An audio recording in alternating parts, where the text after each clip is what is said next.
Welcome to Evo Japan 2020, where the event happens to cap at 3,000 entrances. 3,000 Smash Ultimate, man. It doesn't surprise me one bit. We're a year already into the game, and it has not dwindled one bit, DC. It's not even just that. It's the fact that we have, around 3K entrants here in Japan. And then over on, the west coast of the United States, you got another 1,300 entrants. Where are all these people coming from, man? There's a lot of people playing Smash here. But like Vicky just said, we're at Evo Japan 2020, one of, I think, the biggest Smash Ultimate tournament of all time thus far. I don't want to, you never know, man. Someone always comes entrances? Yeah, it's crazy, dude. I would not doubt it one bit. And, of course, it's nice to note that this was also a free entry for the players that wanted to compete in Smash Ultimate. But here we go. We got I'm versus swaro. I think it's I remember him commentating some of his matches from Korea, and I might get blown up if I'm wrong about the name, but he's an incredible Joker player.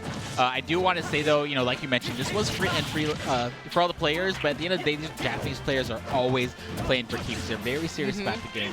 Everybody's here to win. No one's here just to have fun. Well, I mean, obviously they're here to have fun as well, but all the Japanese players, the high-level Japanese players, are here to win. Especially with the most recent PGRU that just came out, top 10 being dominant with the Japanese scene.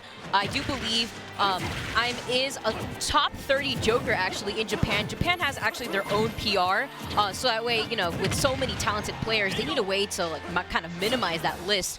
And of course, you see Im's Joker doing a really good job, but swaro even better at stage control with Marth nonetheless, a character that you actually hear a few people talk about the weaknesses that Marth has, especially with the lack of a visible tipper that we get to see as consistent from Marth. Yeah, at this point, it's crazy to think that I think they even have like a character like Roy rated higher than Marth. Almost all the other Fire Emblem characters, rest in peace, Robin, rated a little bit higher than Marth there. He's still a strong character, and I think we're in Japan here. I think we're gonna see just about every character game with 3,000 entrants. So right now has the stock over Joker. That's not what I'd really be expecting, coming into this match. Swaro's not a player. Swaro's not a player that I personally am familiar with, but I think that's something we're going to see throughout the entire weekend. New players, new names, rocking new characters that you're not used to seeing. And right there, that was insane. Swaro actually just completely keeping it patient, lose the invincibility on the ledge, and I was not able to use the down tilt to clip the lack of invincibility on the ledge. That was really good patient play, and that's actually something that you see a lot within this scene. A lot of patient play, something that you don't really get to see that often from NA. Oh, but the back air coming through. I was about to say, something you don't really see often is Joker struggling for a kill with Arsene now, how many kill attacks do you think he has with his persona on his back there? Yeah, man, that back air though. Now he has the stage control and basically evened out this game despite him losing the stock relatively early to swaro.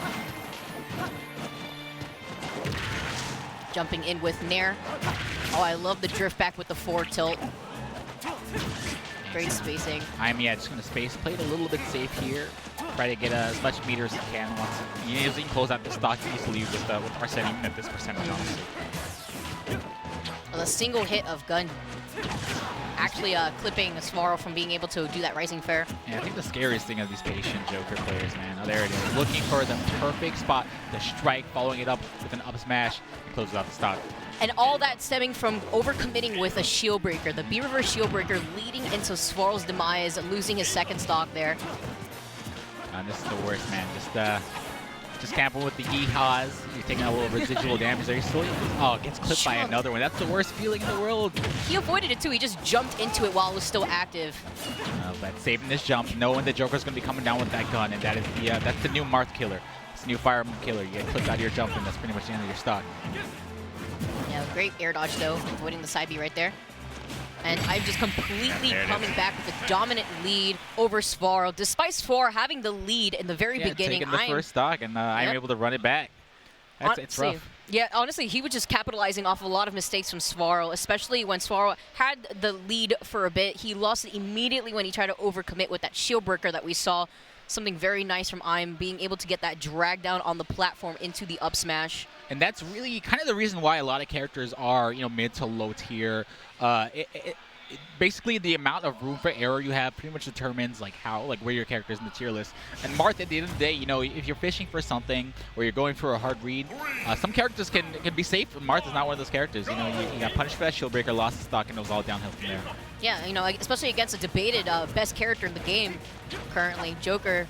You see a lot of display I knew it. from Listen, Vicky, I called it. As soon as Persona is Smash, you guys don't even know what you're in for. The power of anime on my side, I've been playing Persona fighting games for a long time. I already know what's about to happen, okay? Here you go. The up air string is coming from Im once again. Not getting the drag down, but he did try to follow up with the side D to try to prevent Swaro from coming back to the stage.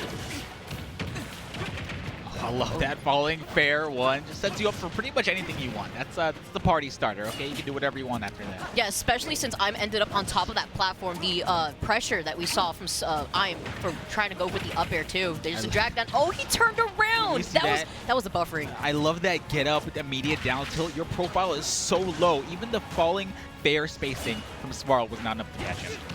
Ooh, the rising fair. Arsene though ready. This is scary. This is a danger zone, man. You can't get hit by anything here. In the air, you gotta get to the ground as fast as possible. But my dude can't even touch. Oh, he tried to, but tried the end lag on the counter unfortunately set him up perfectly for Im to go for that second back air. That's the struggle. You know, he had the right read there, and honestly, it looked like Im maybe just missed space. Or you know, the counter can also slow down your descent too. So it's timing. Oh, wow. Knew right there that Swaro was going to try to go for the rising fair, getting some more of that meter for Big Daddy Arsene to come through. As this jump, able to air dodge back to the ledge. Risky, though. Shield's not going to close it out. He wasn't even quite at mid-stage there, but this is hard. Now he's desperately trying to run back, get back on stage. He was in a good position before, but now, again, the snowball is building. Great tech, yeah. And the up B is going to catch him to the ledge, too. That's crazy. Yes, it's quite unfortunate right here for Swaro. He's just really trying to find a stock in here, while Im is just continuously racking up so much percent at this point. Yeah, and he knows he's so ahead here. He can take some risks here in this stock.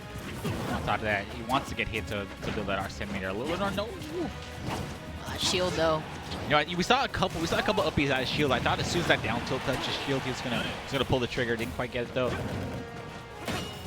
All right, I love the empty hop into counter. He had to do something right there, and he knew since he was getting pressured, I felt like he could try to overextend with some more pressure below that platform. But great awareness from Swaro from being able to jump into that counter to at least get that first stock. Yeah, good awareness, but it's got to look it's got to feel kind of frustrating that the only KO you're able to find here is a counter read. You know, you have pretty much limited options as Marth here, and you can tell he's kind of pulling out all the stops to get these KOs, and he's still quite a bit behind.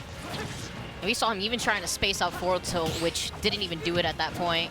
Not really going to be able to get much off of that parry. I feel like for the most part, Swaro has been fighting from behind, pretty much trying to keep up the pace that Im has set for this match.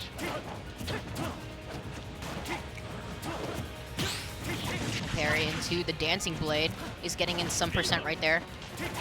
Still, Arsene's almost on board here at the same time. We can. Oh, that was scary. That was scary. I thought he had used the jump and got caught by gun. He has to be careful too, especially after he uses the jump. There's the Arsene. And we could presume right here he is going to try to get the stop. Yep, with the up smash. I mean, he didn't even have to work too hard right there. He was able to get the pressure going on from underneath the Lilac platform, and Im takes it over Swaro with a clean 2-0. It'd be like that sometimes, okay? You know, sometimes you get jokered. He was playing super solid. Just the pressure overall, and Swaro was doing a really good job. At least in the first part of the game, we saw in the first half how he was able to at least maintain stage control. But I feel like around the second game, he was really struggling to take out that first stock. He lived until like 160, and even things like up tilt didn't kill at like 145. You can tell, honestly. The first game, he was all bright-eyed and bushy-tailed, and then by game number 2, he was like a hardened war vet. Like, oh my god, it was just a completely different person in game number 2. But it'd be like that, you know. I can tell though he is a very confident, very smart Marth player, but maybe just hit a kind of brick wall there in Joker, and Im too. Im's of course an amazing player, so can't feel bad about losing to him. Yeah, absolutely. And Joker, of course, also another character that you really have to keep mind of Arsene and like when Arsene is going to come out. At the same time, we also saw him get in at least one counter on Swaro, allowing him to get Arsene a little bit quicker. But he wasn't. It looked like he wasn't necessarily focused on just meter. He was really focused on just adding in that pressure from below the platforms, especially on that Lilac game. I think I'm honestly even being down to stock in game number 1, probably pretty confident that entire set. He really set the pace of that set there. It's fun though. I love watching Joker players. I love watching Japanese Joker players. I think when I first went to Korea to commentate their first majors, when I really saw a lot of the Joker players, you know, with some of the new tech. I think that's where I personally saw them start using downward gun a lot to set up combos, to pretty much break other Call people's jumps combos as well. Yeah, it kind of does it all there, really. So we got up on board Pessary versus Tomo. And this is gonna be winners final of their pool. 3,000 man tournament already. Winners final of which pool? Pool number 1, 2, 3. Who knows? It's a long weekend for all these players. Not just that. It's just like I know a lot of pools did start relatively early today, like around 9:30. Oh yeah, 9:30 Friday pools at Evo. But there's also so many entrances at this event that you could if there aren't many DQs at least, you could assume that we got still at least the end part of pool 1 going through. Mm-hmm.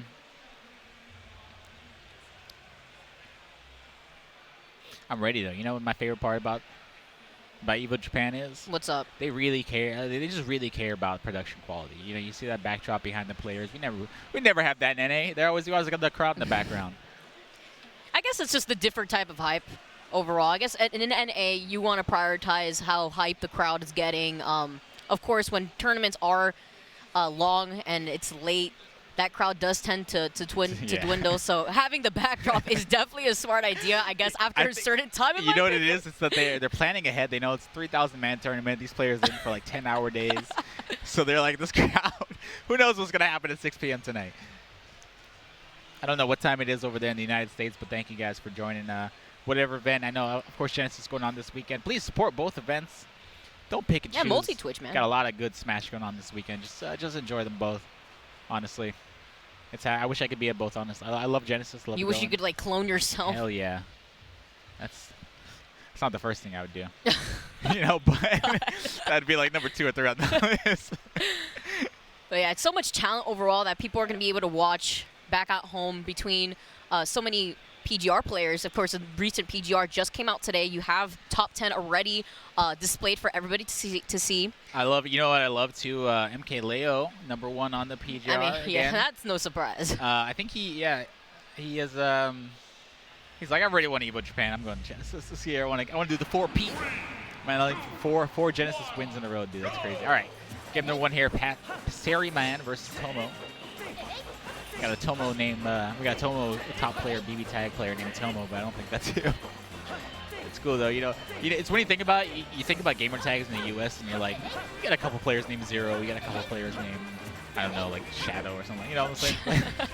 Like generic. I wonder how generic many Japanese players have that problem when you have like the same name. Tomo seems like it could be common. You know. I could see that. At the same time, though, there's a lot of unique, like, Japanese names that I just haven't seen repeated. But you know, you got the typical. Well, yeah, we got Naruto Sasuke in the U.S. and we got like Pessary man in Japan.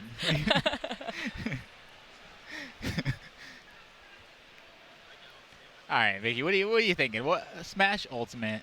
There's been a lot of debate about characters. Who do you think is the best character in the game right now? I heard you say you might be Joker in the last I would match. say I only like to say relatively because I feel like this game is honestly the most balanced Smash game that we have.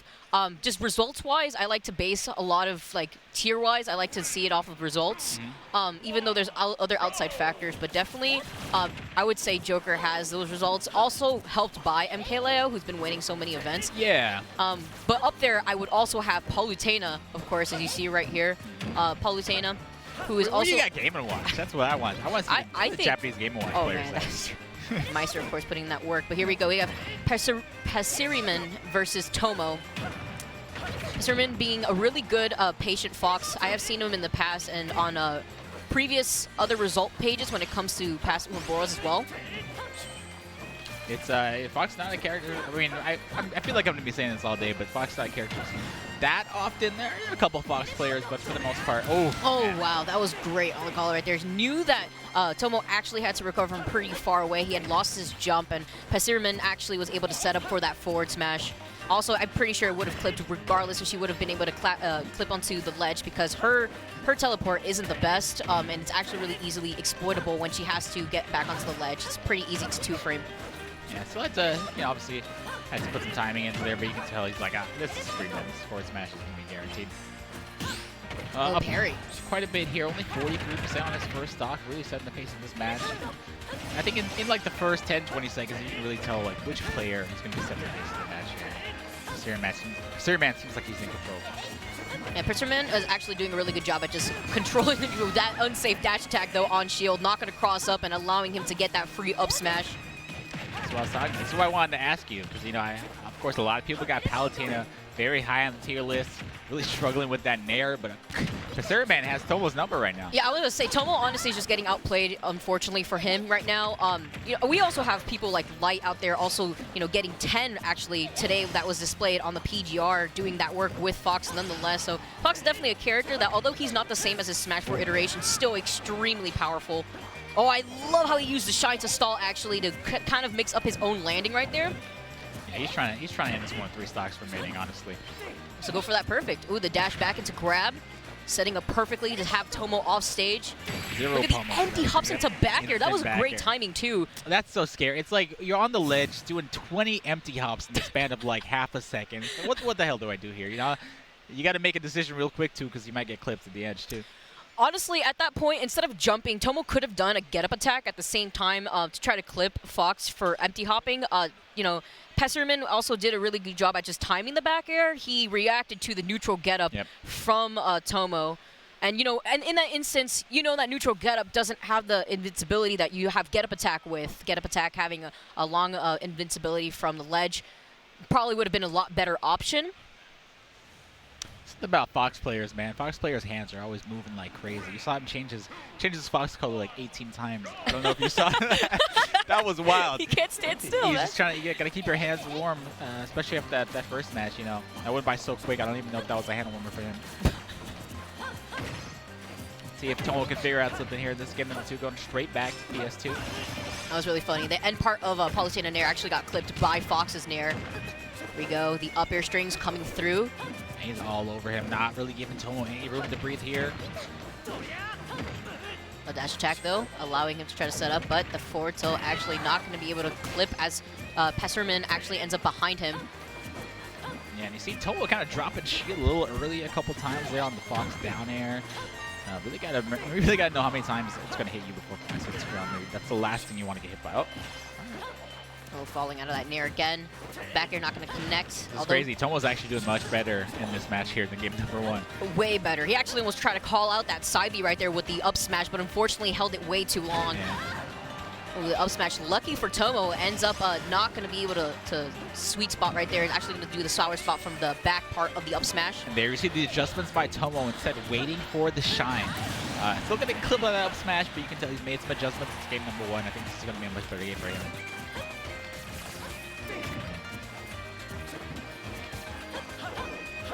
Space out something.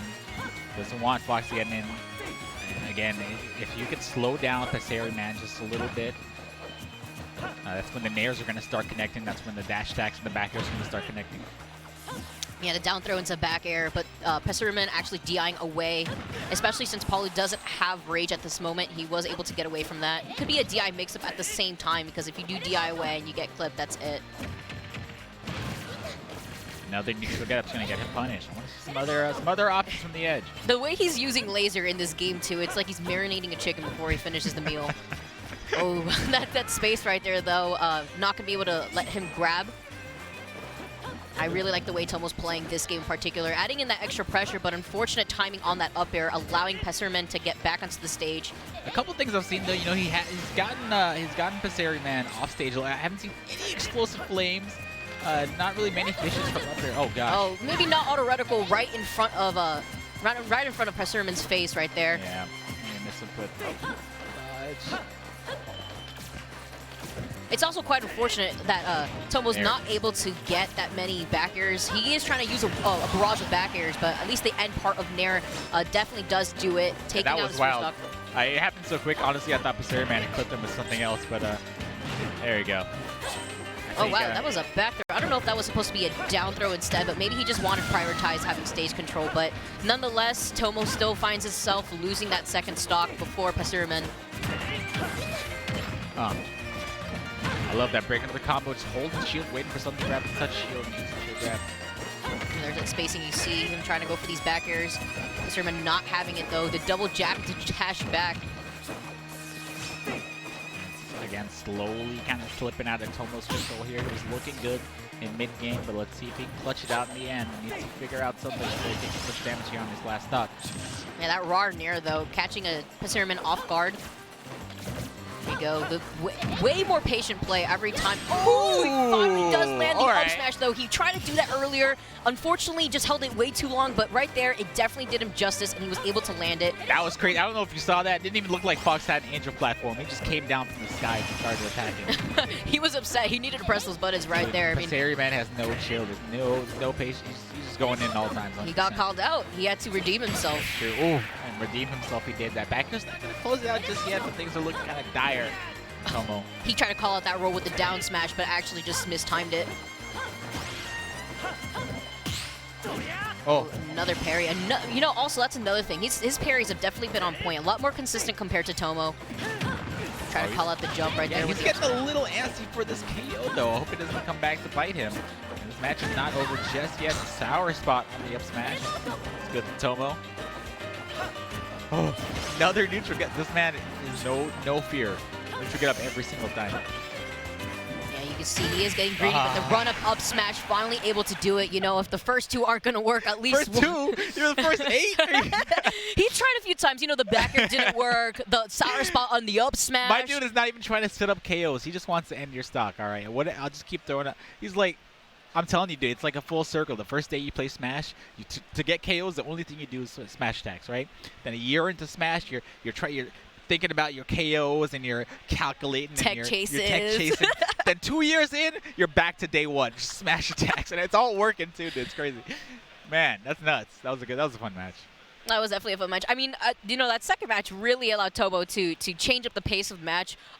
You saw how eager Pessary was to get that last stock. I feel like when he got called out in his beginning frames of using side B, he was like, all right, man. Think he was mad? Yeah, all right, man. Yeah, he came down and immediately took off the weighted started clothing. playing He's super like, all right, aggressive. Yeah, I'll take it serious for this last stock.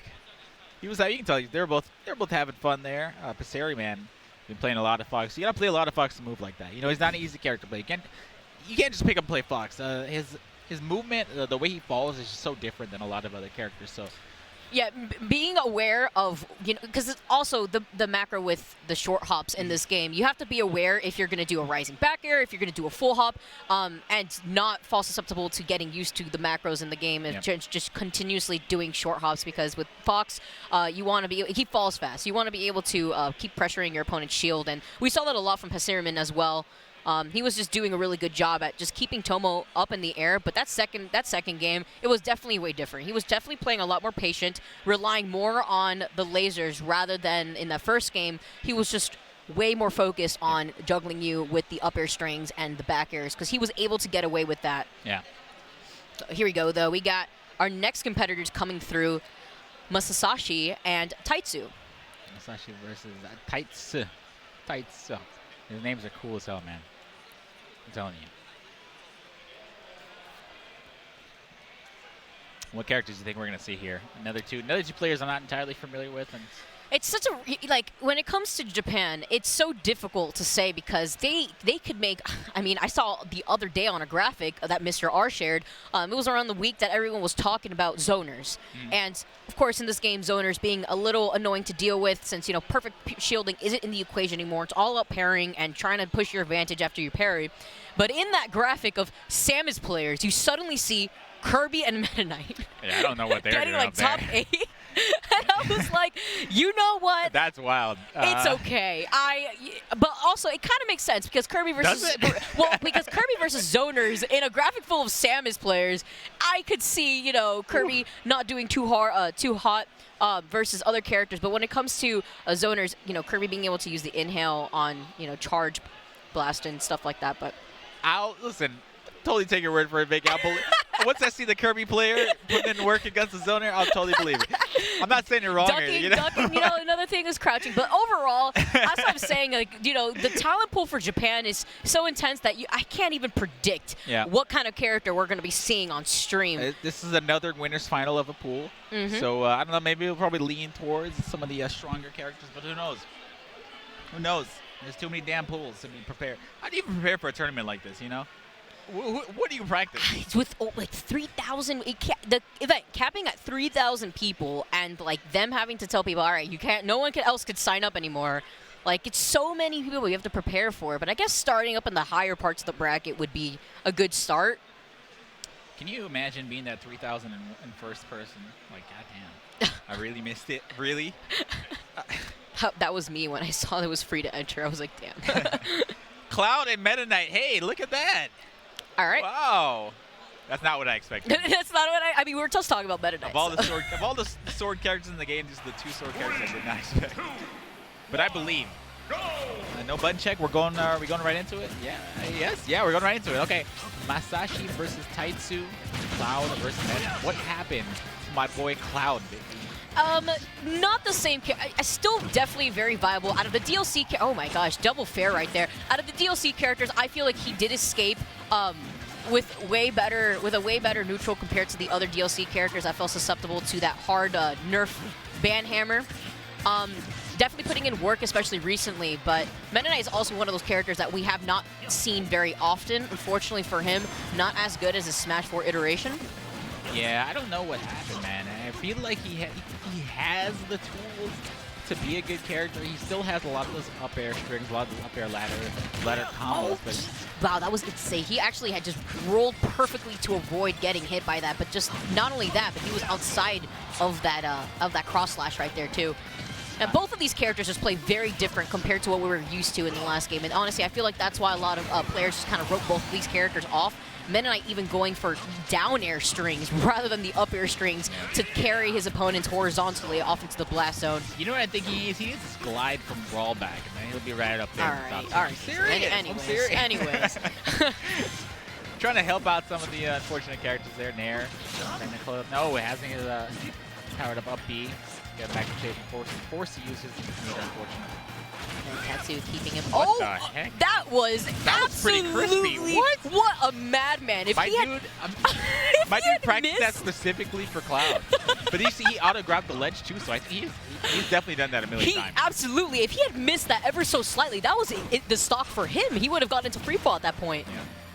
Absolutely insane stock right there. Trying to be a little flashy. Of course, Musashi was at a pretty high percent nonetheless, so you know, at least losing that first stock, Tightsou had to do that. He had to do that so that way he could try to at least bring this game back. He sees that he was losing.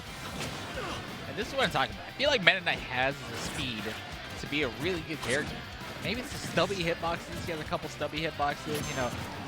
Kind of has to put his body out there sometimes with the destroys he has. Yeah, against Cloud's aerials as well, though. Cloud's aerials are still pretty gigantic, and, you know, Meta Knight's airspeed isn't necessarily quite the best unless he's trying to mix you up with a landing option, but at that point, you know, you could have Musashi just try to be grounded and just wait for Tightsou to just land on his shield, but getting the cross slash that time around, now we have Tightsou on his last stock here.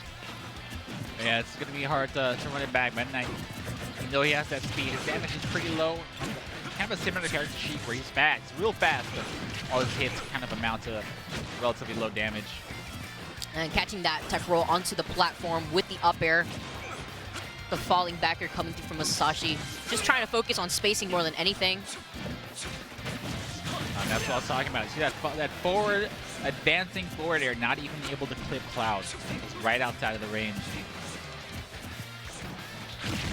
He just ran into him with the cross slash. That was fantastic. And of course, Meta Knight not being a heavy character whatsoever, way on the lighter side, that's definitely going to do it, especially close to the ledge like that.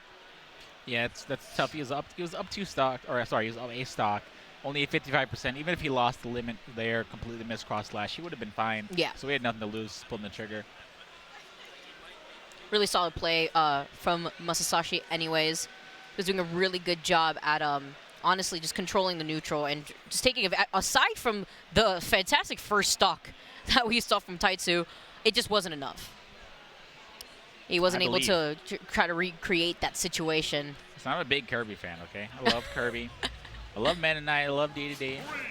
I want to see more. I want to see more Meta Knight players putting in work. And I think this game number 2 is where Tightsou's going to make the adjustments to stay in this.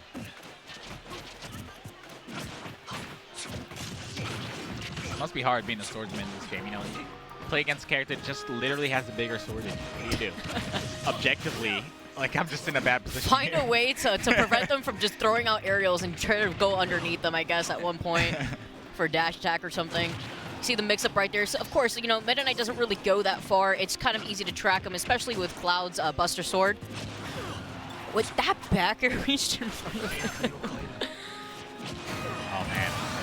That was tough. It's like, is he going to pull the trigger on the cross slash, or I don't even know what's going to happen here.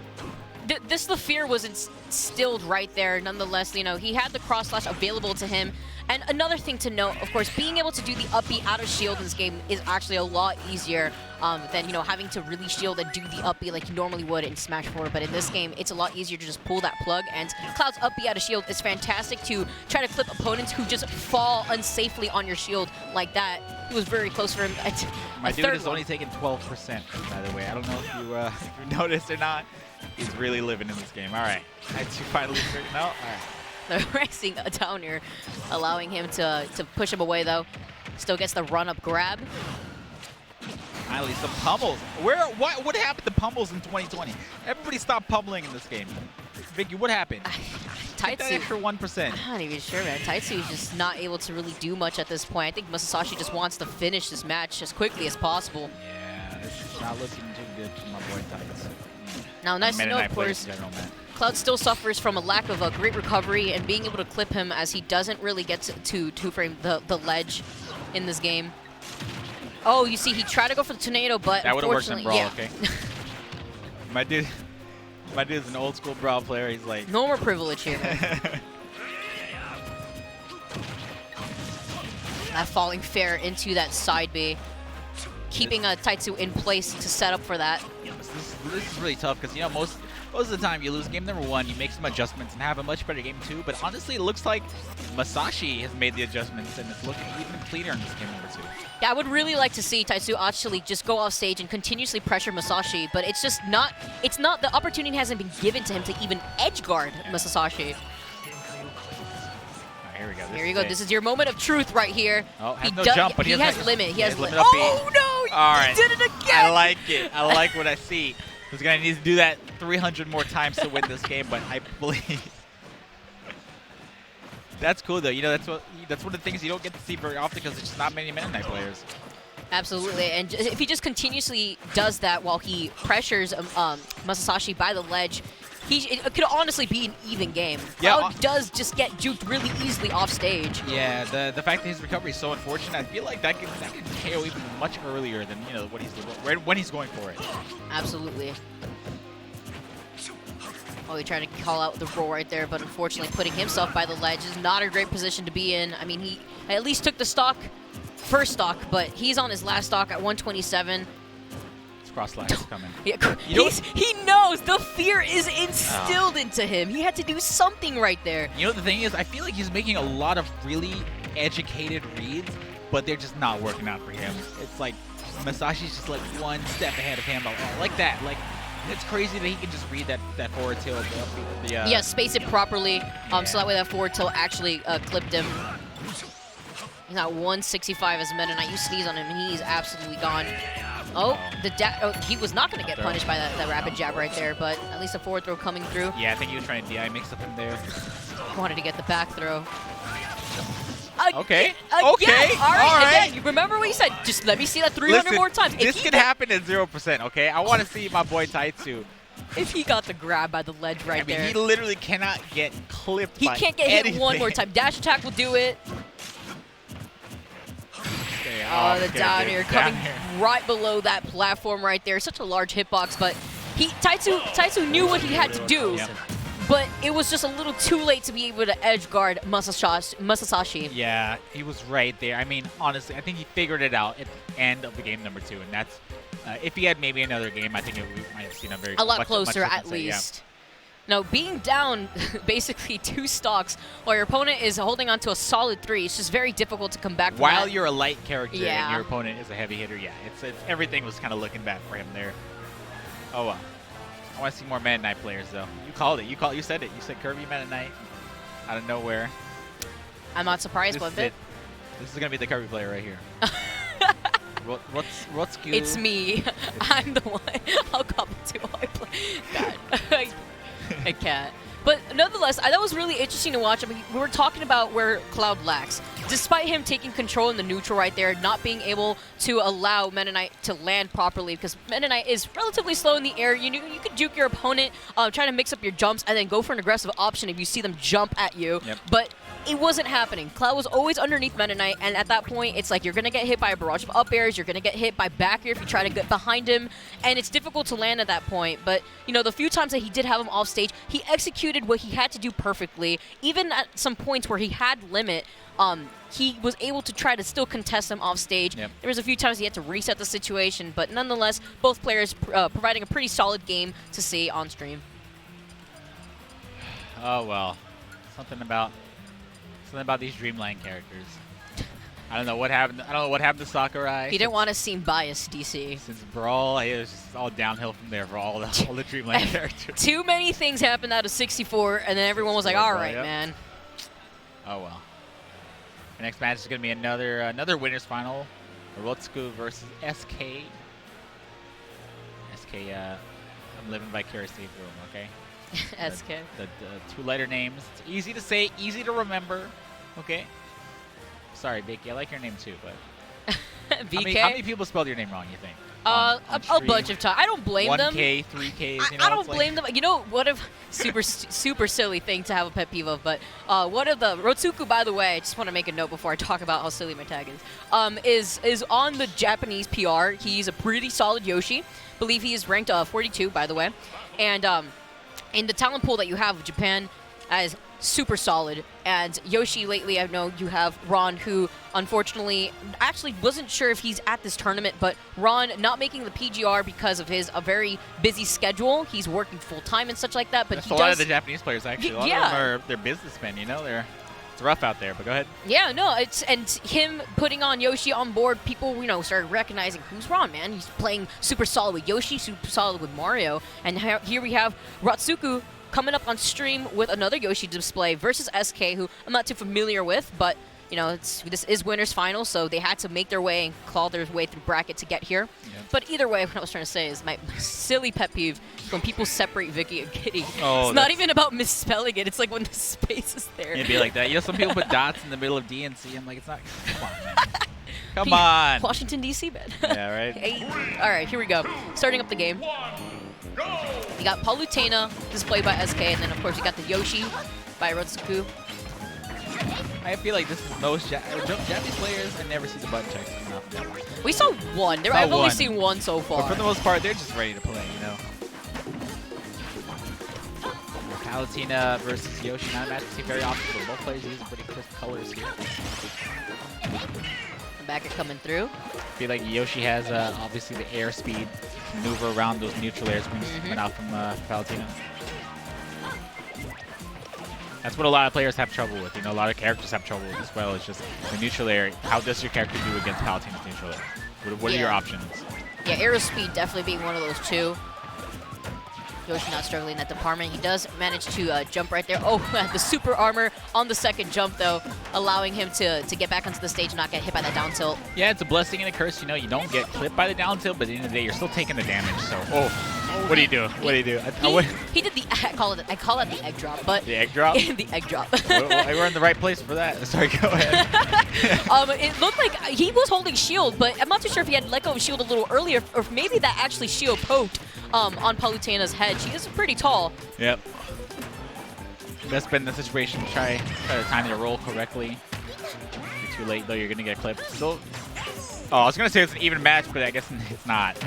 In that time that I blinked, Palutena already taking 190% of our second stock. Yeah, another thing about Yoshi is his damage output is insane, and of course his shoes having weights on them, and definitely rocks in those shoes, allowing him to live so long. Bruh. The DI coming crazy from Roadsuku. But the back throw, the yeet. Yeah, my dude literally had like 3 extra leases on life there. Not going to attack on the platform right there. Is going to get hit by that up air. And they're coming through. The patience. Wow. That him. Wow. And in his defense though, Yoshi was at the perfect distance to cover so many options.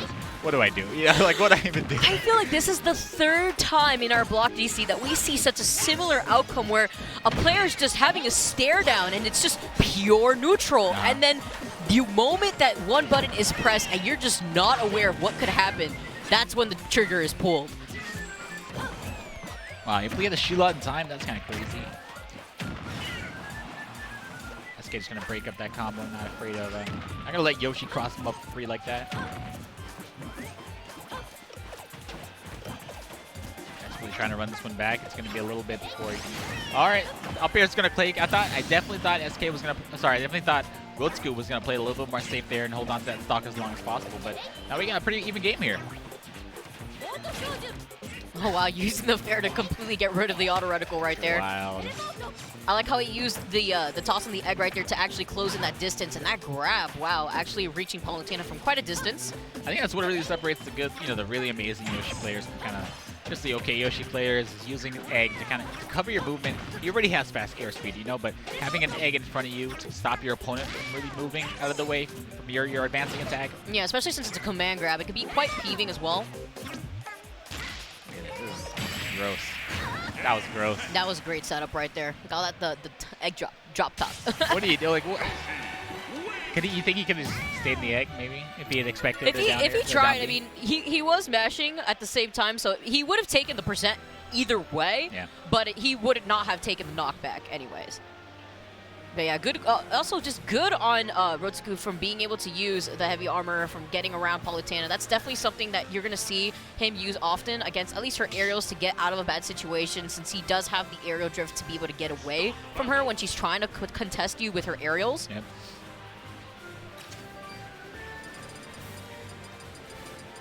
What's the adjustment? What do we do here? How do we run this one back against Yoshi? Another character. Great character, just not so many players. I think obviously a little bit more with the Meta Knights, but Yoshi, where are the Yoshi players at, man? There's a lot actually. There's been a rise, I would say. There's one in South Florida called Zeke. He is doing a really good job. I think he got 7th at Frame Perfect last week. I can't believe you got to tell me about South Florida players now. Well, Zeke, it's been so long. Wait, hold on. Zeke, to be fair, he was a player that I hadn't seen until recently. I do know he was mostly involved with another Smash game, but he's actually showing up and putting in a lot of work. But aside from him, we got Seth, of course, as well, and then Ron. You got Ron out here in Japan, also putting in mad work with Yoshi. I'm still kind of sad here. If you guys don't know, me and Vicky are both from South Florida, yeah, but I moved away. This is OG. We miss you out there, GC. I moved away. Now I don't even know who the South Florida players are anymore. I can't believe this. Yeah, Sam Store running everything down there. All right, I'm sorry. When he comes out.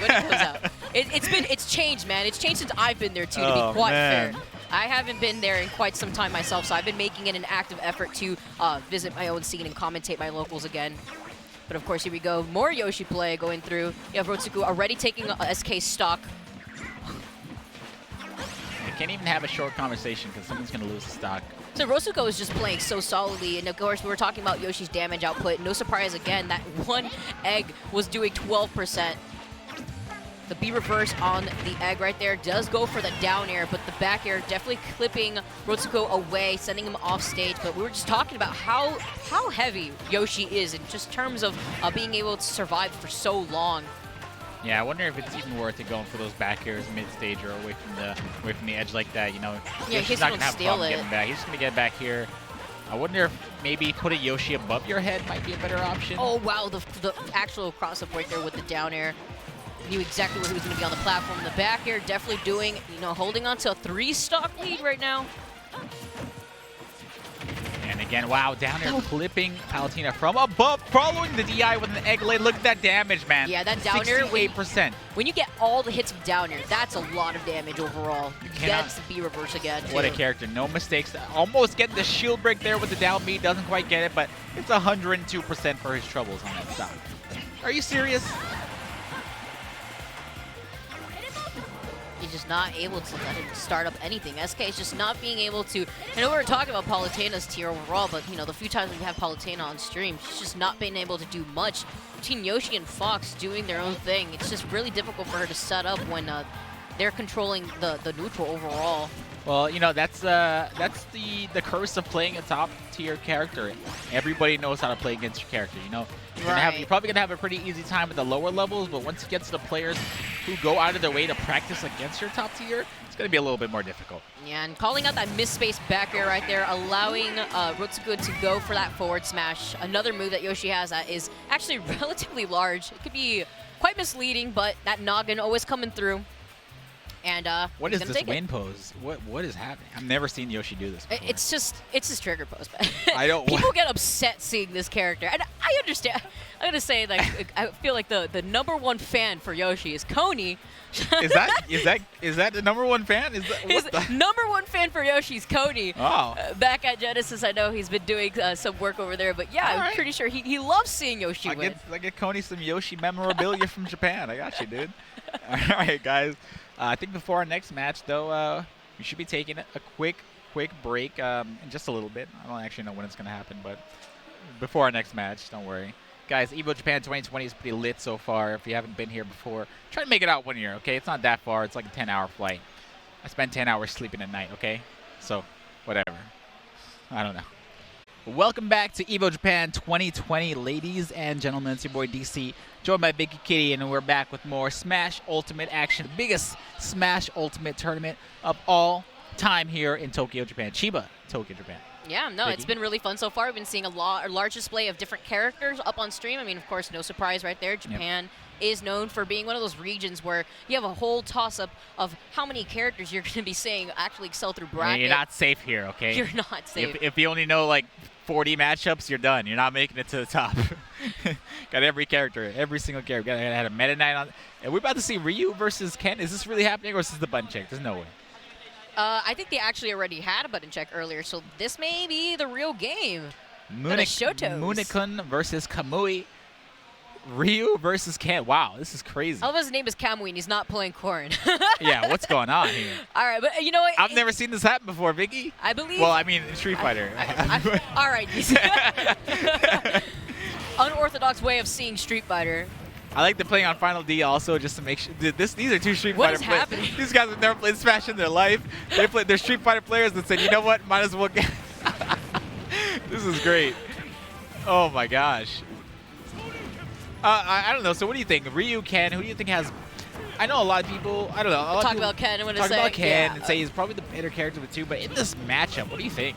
Honestly, this is the first time I see this. Yep. Yeah, the first time I see this matchup. But I think it's quite interesting because I do agree. I do think that Ken excels a lot better than Ryu. Unfortunately, a lot of the stuff that he did have in Smash 4 didn't really transition well. That's why you see people like players like actually Takeda playing Ken more than you would see him playing Ryu like he would back in the day. Yeah, interesting choice. I mean, he's got to see something special in Ryu that makes him want to play this character. Or maybe, I don't know. Maybe he saw his opponent pick Ken and he said, you know what, I can't. I gotta match you somehow. Oh, the dash grab right there, sending him off stage.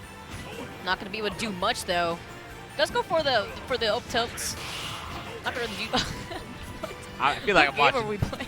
I feel like I'm watching ST right now. What's going on? Yeah, I mean, it's really gonna. I don't even know what to say. It's really gonna come down to who's playing the neutral more solid. These characters aren't super known for their. Of that up B. Sure, you can just gonna close out the first stock. I mean, Ken does have some janky stuff with what is it up tilt to his early Shoryuken. His Shoryuken kills a little bit earlier than Ryu's does. But his Shoryuken can be DI'd out of. It is a multi-hit attack unlike Ryu's.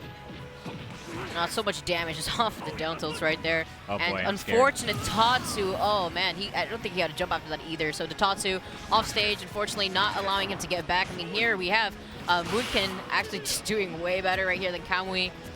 Between that Shoryuken and landing on the ledge right there to save himself, so that way he just didn't fall to his death. He was able to get that stock, but then that Tightsou off stage from Kamui, unfortunately costing him a second stock. But there you go. Dog, this looks just like Street Fighter 5. I'm not gonna lie. What game is this? Yeah, little shimmies coming out from both players. Oh, miss tech. Oh my! The follow-up too. Tatsumaki coming through. Yeah, to help. You saw he was trying to go for that back air, but here we go, man. We have Mugen just doing so much work. Kamui have to come back for quite some time. Trying to call it a jump there from the edge. Both these characters have that weird, you know, the Street Fighter jump that doesn't go quite as horizontal as other characters. So yeah, you have focus, honestly, to help them move horizontal-wise and to try to power through from single hits. Scary here, both players. Oh no! Still managing to come back. Yeah, able to come back, but that's not the first time we've seen him put himself in a weird situation there. The Hadouken's coming through, allowing them to actually get back onto the stage.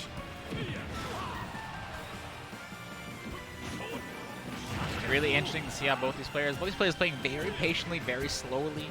That's why honestly, you know, I was joking before, but I do think they could be Street Fighter players because I don't know if you've seen some of the Street Fighter players play this game when they play straight Ryu. footsies. Yeah, straight footsies, much slower play, very grounded.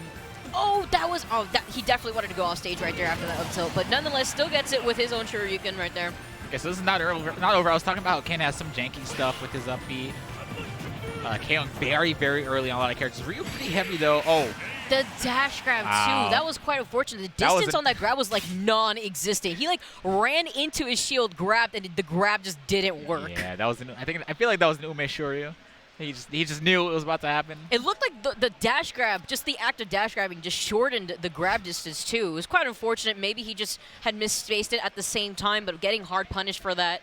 We got Kamui coming through. This is a great matchup. This is a great set. I'm glad I was able to commentate. Both these players, again, like you can just tell from their play, very, very patient, very grounded. Yeah, honestly, just using Hadouken to force jump and then punish the jump afterwards. But both of these players are just playing super solid, super slow that you were talking about. Lots of parries from both parties as well. Mm-hmm. We saw an SD from, what was it, Kamui, right? Kamui, yeah. With Ken. So I think without that SD, would have been a much closer match.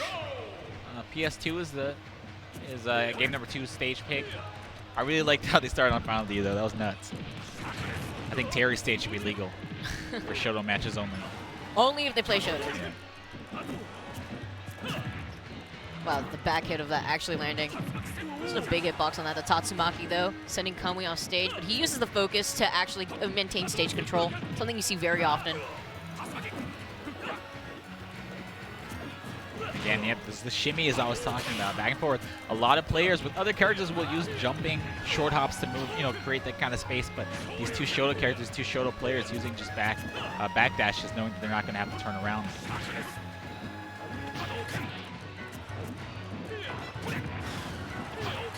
An auto turnaround too. That's definitely something that you have to be wary. You know, trying to cross up your opponents when you're both playing Shotos, and that. He was waiting for it. He was ready and waiting for it. Catches him with the up tilt combo into the Shoryu. Close out the first stock.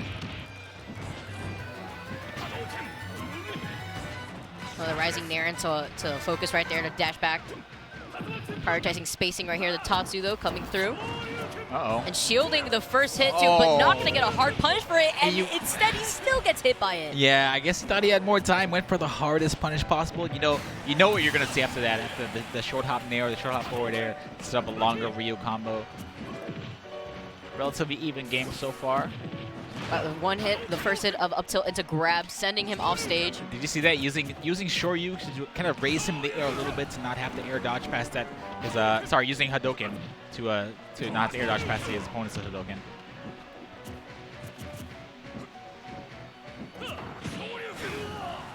Short Shoryuken right there. Yeah, parry Shoryuken. His finger's always on the trigger, waiting to parry something. He wanted to combo that into the Tatsu, but unfortunately, Kamui actually just escaping that and still gets hit by the Shoryuken right Rising there. up air into Shoryu, not afraid of his opponent edge guarding him. Turns a bad situation into a good one, and now he's up one stock.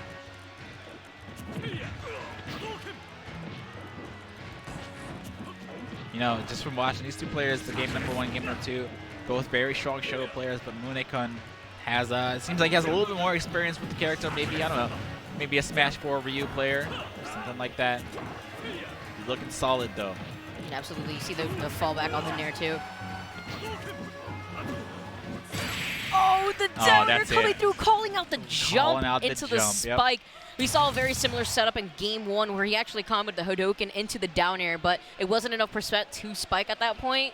But unfortunately, for this game 2, it definitely was enough, and very solid gameplay. And interesting gameplay at that, I would say, between the two Shotos in Smash. And that's it for Street Fighter V Grand Finals, ladies and gentlemen. We have Smash Ultimate starting right after this. Isn't it crazy that you could say that, though? Like, it is. I mean, how you have Ken and Ryu in this game. Like, in a game where Cloud Strife exists, you got Ryu, Ken, so many characters that, like, I think it was Evo 2017 or 2018 where Ryu was in like 4 out of the 6 Evo games. It was crazy. It was like Smash 4. I don't know. It was a long time ago. But it was nuts. Ryu was just so many different games. But I love 2020. This is really just Ryu versus Ken in Smash Ultimate. And I do believe that there's a lot of representation for Ryu and Ken here in Japan as well. I know we were just talking about Takeda, which is funny because he is coming up next. In just general, like, we do have some solid Shoto players back in the States. Of course, you have Riddles, you have Hazmat, you know, fellow commentator, also putting in a lot of work with the Shotos as well. Funny enough, not a lot of representation on Terry Bogart, which, of course, not a Shoto, but still very similar with the auto turnaround. How you gonna forget my boy Locust, Mr. Jab Jab Power Dunk himself? Do you mean Jer? But Locust, of course, is putting in work, which he was the original Shoto man, you know? Times have changed, though. You know, we got a whole bunch of new blood here in Smash Ultimate, a bunch of new Shoto player. I want to see a Terry come out of nowhere and just start popping off. I think we had a Terry on stream earlier. I didn't get to see him, though. It was before our block. But where are all the Terry players at? All right. He was on earlier, I guess. We just missed that window. But we'll probably see some more Terry players coming up through. And I was mistaken. Takeda's not coming up right now, but we do have Huto and Mugen. You said he was coming up next, and I thought you meant after this one. Yeah, so technically, you're right. I wasn't wrong. It is next after this set. But, you know, but anyway, I believe I do recognize Mugen. If he's a player that I'm thinking about, he is a Roy player, really solid in terms of the come-up, because he has really improved from the... I think he was here last Evo Japan. Really? Didn't do too hot. And for him to make it here in Winners Finals, that is character development at its finest. That's crazy. Yeah, he made it. He's gonna be facing Huto from Japan.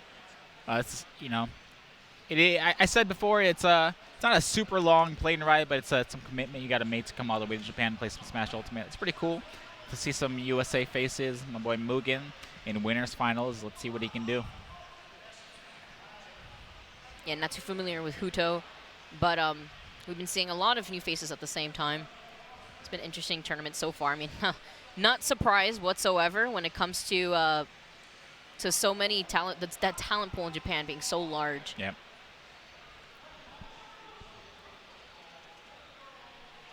It's crazy. You know, you come here all the way from USA, you see a lot of names you don't recognize, but you can't sleep on anybody.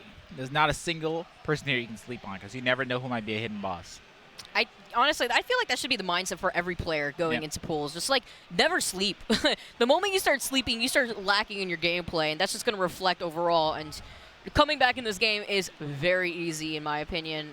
You could create just so many scenarios where you're off stage, and being off stage is obviously the worst position you could possibly be in, but just being able to come back from it is definitely still in the realm of possibility. That's why you never want to give up, man. And I think it's the same. The same can be said about the Japanese players. You know, you're in your pool. You're used to playing nothing but Japanese players, and all of a sudden, my boy Mugen sits down next to you. You're like, whoa, USA in the Winners Finals? I don't even know what's about to happen.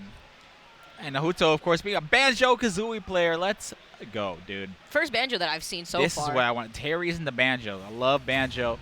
People were hating, man. They were saying he's not as fun to watch or not as fun to play against. But I think he's, I don't know, maybe it's the nostalgia I got going. Maybe it's the Banjo bias I got. I love Banjo.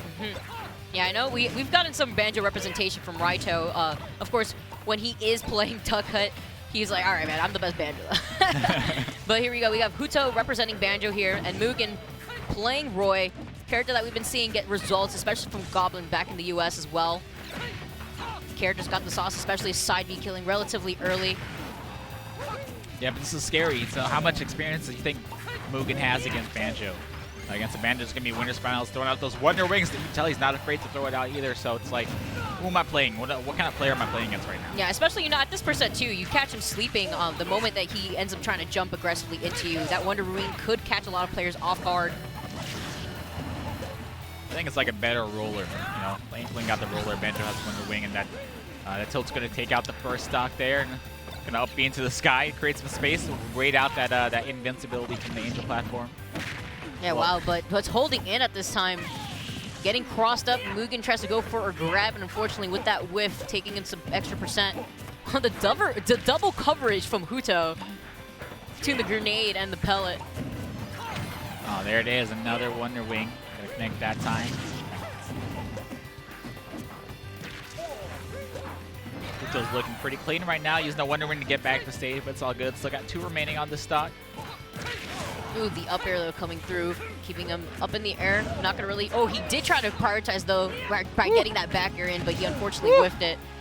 These grenades though. Mini Snake gonna break a combo with his own grenade. You can't be sleeping on the amount of damage that these grenades do too, but at least getting the up air close to the blast zone doesn't be able to take his stock, but at what cost? He is at 107%. The eggs coming through from Kazooie.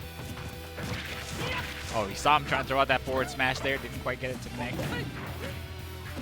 Taking a lot of damage here on this edge. Using Wonder Wing to regain some stage control. Jab. Miss is going to get him punished, though. And it's frustrating, man. Characters like this get hit by 1 grenade, and that's how the snowball begins. All of a sudden, you're getting hit by 6 more. Yeah, it also looked like he was also trying to convert from the grenade into the Wonder Wing at one point. So you guys have to be definitely careful from the follow-ups that these grenades do provide for Huto. It's hard, you know. You got to make your way towards Banjo, but getting clipped by a grenade could equal a lot more damage. The spot dodge though, and that's a side B by the platform too, roll just like that. Dude, as soon as I saw him roll on the platform, like things are not going to end well for you, my dude. Down smash though, and this is how it snowballs sometimes. You know, Mugen was getting outplayed for a good portion of that point, but the moment he made that one mistake on the platform, that definitely cost him the lead. I'm just waiting for the Wonder Wing. You know what's coming. All right, back throw's going to do it. Never mind. I was going to say, hefty back throw too.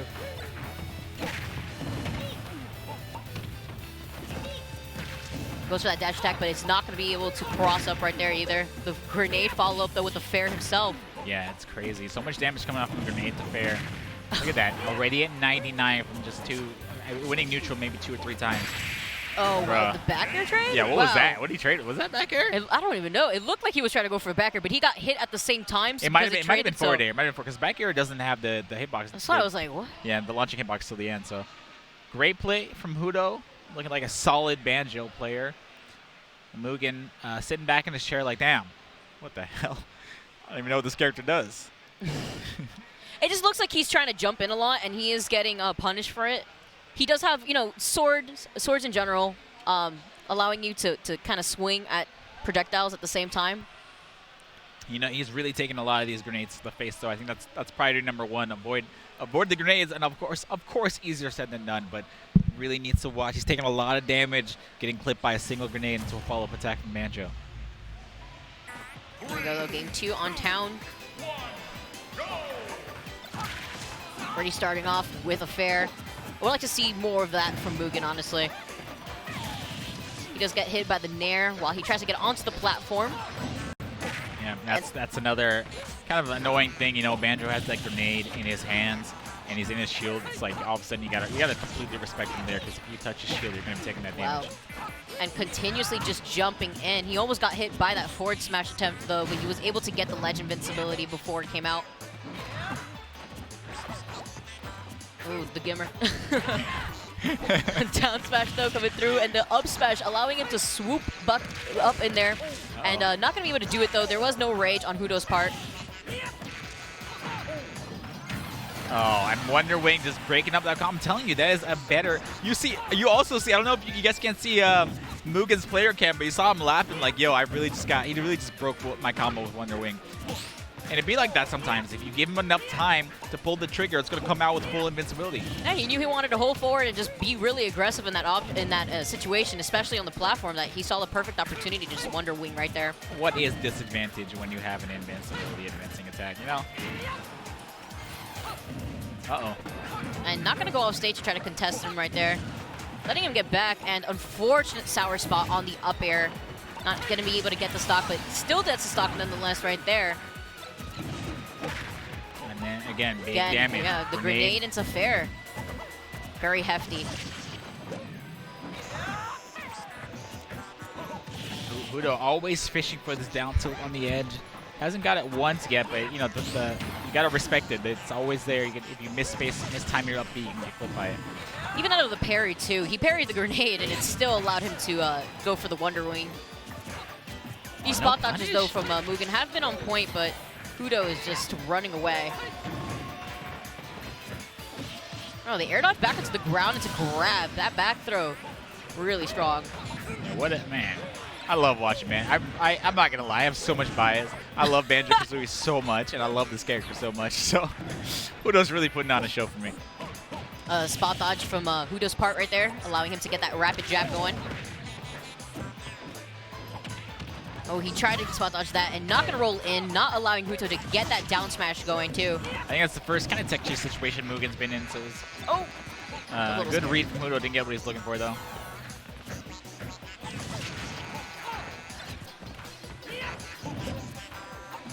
It's so scary to have that grenade in between both of you guys. You cannot move in.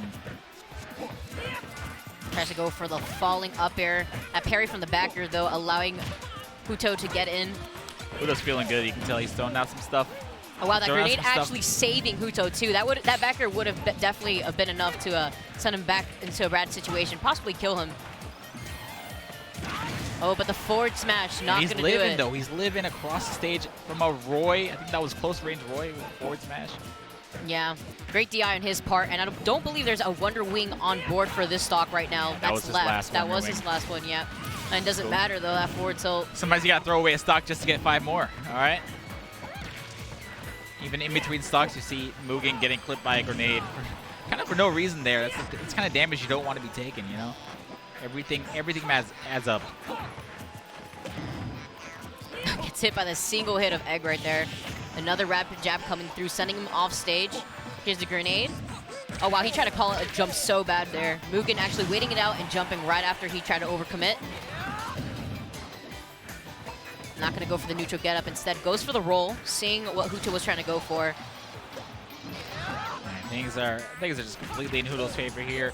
Mugen's going to have to make a lot of good wins in neutral here to run this one back, but getting hit by so many grenades. Oh, wow, let it go shield at the very last moment right there. The back air coming through, and Huto takes it pretty solid 2-0 over Mugen. That was a fun set, man. Fun set. Glad to see the Banjo-Kazooie players in Japan putting in work.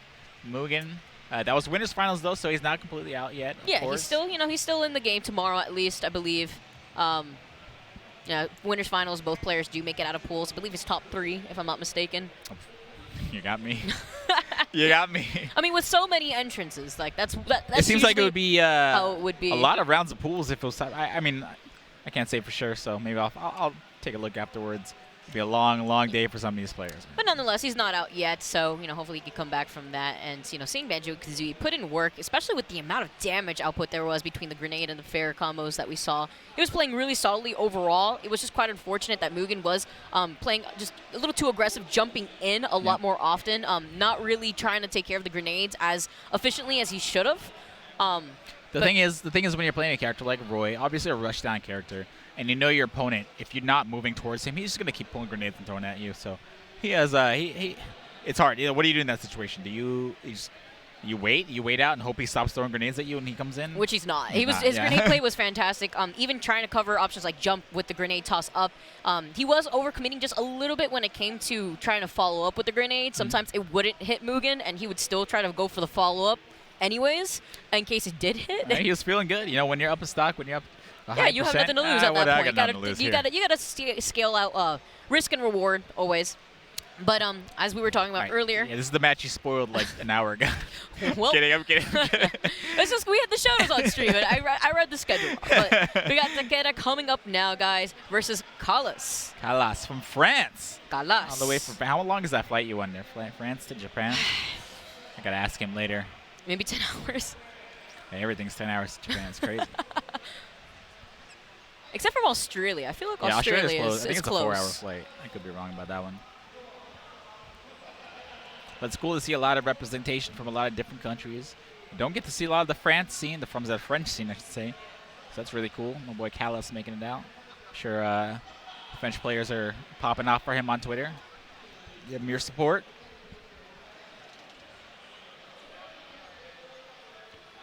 All right, Vicky, why were you so excited about Takeda? Well, he's a really solid player overall. He's been solid since like Smash 4. I would consider him and Locust to be the two representatives when it came to Ryu and really putting Ryu on the map. Takeda was putting in a lot of work specifically around the end of Smash 4, I would say. And then now in this game, he's been playing a lot of Ken and doing a lot of work with Ken. I don't see him on the Japanese PR, but I definitely do know that he's been ranked plenty of times. Within this last PGR, I don't think he was ranked either.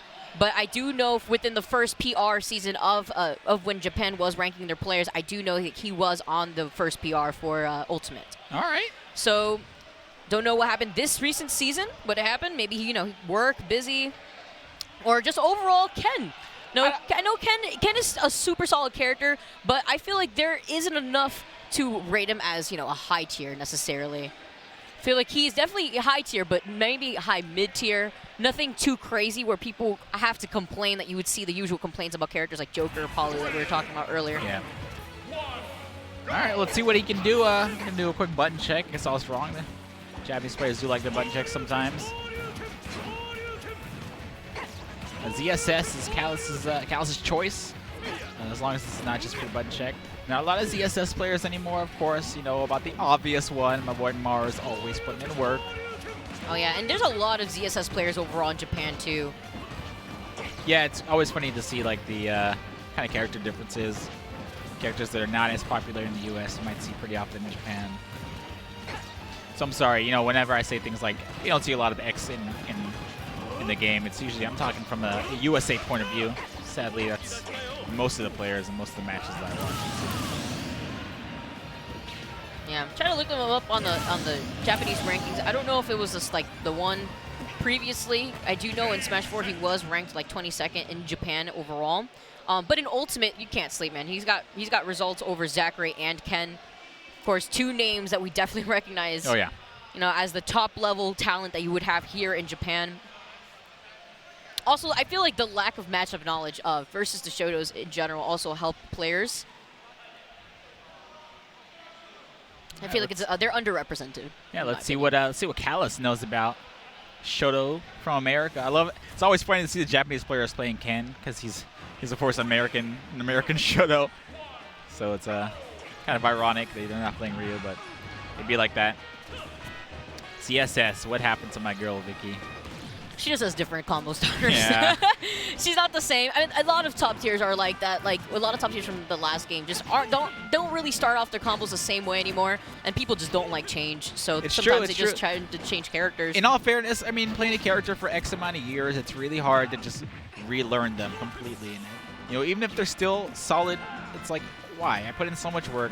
Why would I even do this to myself? Mm-hmm. So I don't blame a lot of the ZSS players for. Wow. What, you blinked, Vicky. You blinked and you missed blinked and it was gone. All right. Well, Kalos not off to a great start here. Only 31% on Cannon. Takeda being very aggressive, not really letting him get space to breathe. Very different to the pacing that we were seeing from the double Shoto match, too. Both players are playing extremely patient, but here we have Takeda playing aggressive nonetheless, having to use that focus. Wow, the paralyzer two-framing him. He had to use the focus right there to get back because Kalos was just doing a really good job at just overextending off stage. And it could be really tricky for the Shotos to come back if they had burned their jump. Yeah. But lucky for Takeda, he didn't, and he did have the focus on board to get back safely. He is aggressive.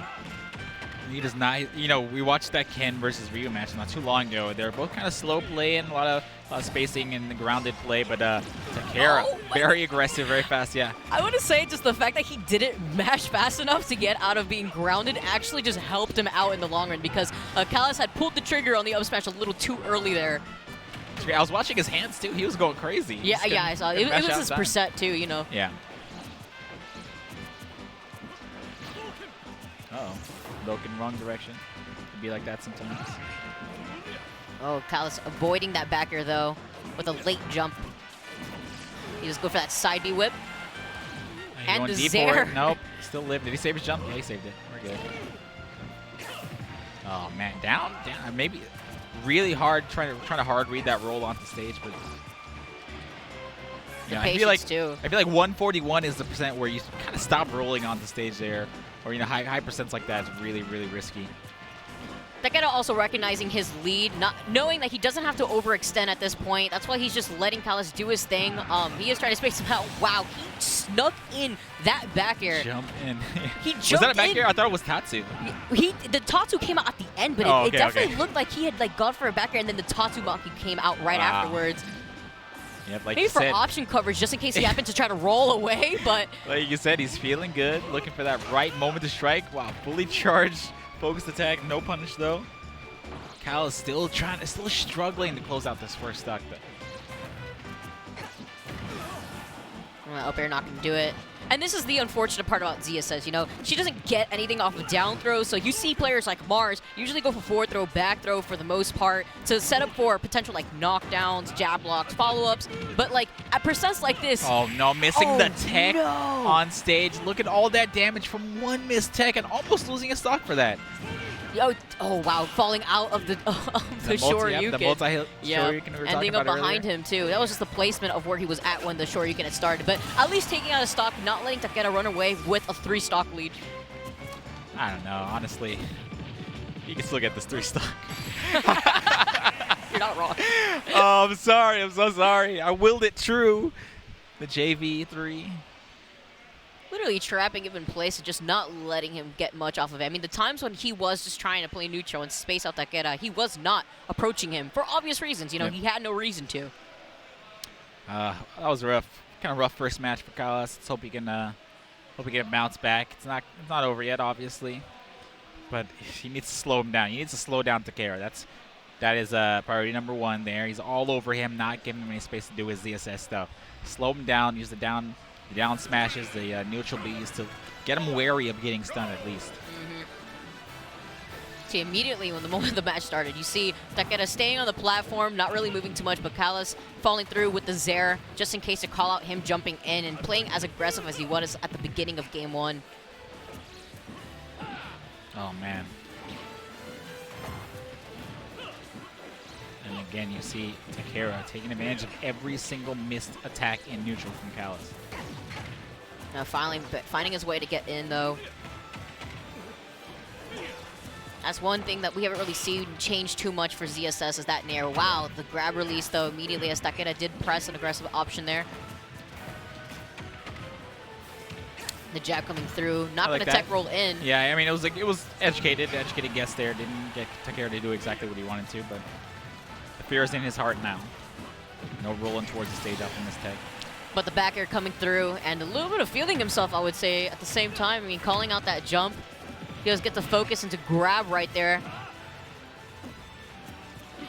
Wow, covering the neutral getup with... Oh, he's going to go for the... Oh, I thought he was going to go for it, man. Yeah, I think... Oh, that's where you're looking for. A little delayed.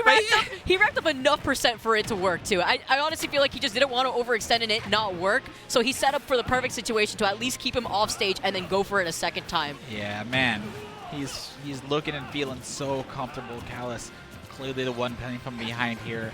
But it's, again, not over. He has Ken at 106%. He can close out the stock very soon. Like now. Then he's still in the game.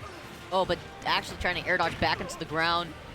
The problem is every time he gets hit by Takeda, he takes like 30%. You know, at the very least. You know, it's a combo-heavy character. And ZSS, kind of good size and weight to get comboed by him. Oh, this... Oh, wow! Oh my God! That was absolutely insane. He literally just let Kalos breathe for 1 second before he took that last breath. You know, honest to God, that kind of thing, you can't even be mad at your opponent for making that kind of hard, educated read. Like, you got me, bro. You got me. All right? You deserve this, man. Great play coming off from Kalos. Wasn't able to figure it out, unfortunately, in time. You know, in those 2 matches, Takeda just all over him, not giving him any room to play. Yeah, really good showcasing on a different style of Ken that we saw compared to the last match that we saw Ryu and Ken on board. Really aggressive overall, but I would say around the end part of Game 1 and even in the entirety of Game 2, it really just seemed as if Takeda was just punishing every button that we saw come through with ZSS, and it's just unfortunate, but you have to be really wary of focus attack actually powering through the Zers. I would say the Zers were coming through, but off stage it just wasn't enough because he was just still able to get back onto the stage using focus as his crutch to move horizontally more consistently, but also just powering through from the single hit of Zer. Yeah, the amount of comfortability it looked like he had in that matchup also seemed. I don't know if he was just playing Ken or if he just knows the ZSS matchup like the back of his hand, but so solid in all aspects. Really, really taking advantage of Cal. Just every button that he pressed, he was there to punish with 30% at the very least. Great, that was a great set. If you guys want to learn Ken, that's a player to watch right there. Okay. Yeah, I would say probably one of the most dominating Kens. I think he is the best Ken in Japan specifically. That's what I would say the scene would consider him, but. No surprise right there. And now we got on board, we got Atika versus, I would say, Aran GBE. Aran. I think that's just GBE at the end. I'll call him Aran. See, Atika, I feel like that's a name that's pretty common. That's a gamer tag pretty common in Japan. Great anime. If you haven't seen it, go watch it. You get a lot of references in popular culture. Yeah, so Atika actually really solid player overall here in Japan. I do believe he's beaten the Link player T, Kept, Hikaru, and I'm that we saw earlier on in our block today. The really solid player. And what's really funny, I don't know if the hat gave it away, but he plays Jigglypuff. Oh, I get it. I thought he was just celebrating like late Christmas. It makes more sense now. I'm so dumb. I'm like, man, Christmas was a while ago, dude. But I don't judge. I think Lunar New Year is actually this weekend for. I think Japan's like the only country in Asia that doesn't celebrate Lunar New Year, but yeah, either lots way, of traveling going on around this time of the year, especially between the different Asian countries. But yeah, no. Jigglypuff on board, that's the prime, especially with the hat. I would say this is the prime moment of, you could say that he's sleeping on his opponents. Yeah, this is getting ready for some sleepy time here. The only time you're allowed to sleep on your opponents when you play Jigs, okay? And deserved, I would say. I feel like I'm sorry. Wait, hold on. What's up? Can't disrespect him, okay? He doesn't play Jigglypuff, he plays Purin. We're in Japan, we're in Tokyo. This is Purin. I'm not saying that. I'm not saying that. We got no Jigs, no Mega Mans. We got Purin and Rockman. Purin. I can't. I just can't. Stop. I won't judge. We're in the right place to start practicing. So the first time I went to Japan, I didn't know how to use chopsticks, and I had to learn. I was either starve or learn how to use the chopsticks. All right. So same thing here with Jigglypuff. I mean, that's one way to learn it. All right, looks like the players are just about ready. Always crazy to see this menu in Japanese. I'm just not used to it. I like the character names, funny enough, just better in Japanese. And also just the voice. The voices are pretty nice to hear. Yeah, you got Pakun Flower, Gaogen, Shizue. A lot of different names. Reflet for Robin. I like how it's Pikmin and Olimar. Oh yeah, Pikmin and Olimar, because you know who's the star of the show, all right? Of course, man. Got Gekkoga. Shizui. It's crazy. It's a lot of people just don't realize that. They got a whole Rosetta and Chico, a whole different roster that we got in the U.S. All right, so we got Bowser and Jiggly. We have not the lightest anymore now that Pichu's in the game, but we have second to lightest character in the game versus the heaviest character in the game. This could be disastrous. But again, I feel like at the same time, though, Jigglypuff is, in my opinion, a pretty slept-on character in Ultimate. This character has definitely got some stuff that if you're not careful, especially with shields, you could find yourself losing a stock relatively early. And we're going to be focusing on possibly Jigglypuff from Atika just edge guarding Arun as consistently as possible, because it can be tricky for Bowser to recover, especially horizontally. I mean, yep, this is winners finals, so obviously no slouches here in either one of these players. I'm really scared, though. I mean, I'm really scared. We can see, I wouldn't even be surprised if we see a stock where Rika's just putting in work, comboing heavy. Gets hit by a backer. Gets hit by one, anything. Not even just by anything. By my boy Koopa. Gets his shield broken. Yeah, we missed that one, too. Up. This is Purin versus Koopa. King Koopa.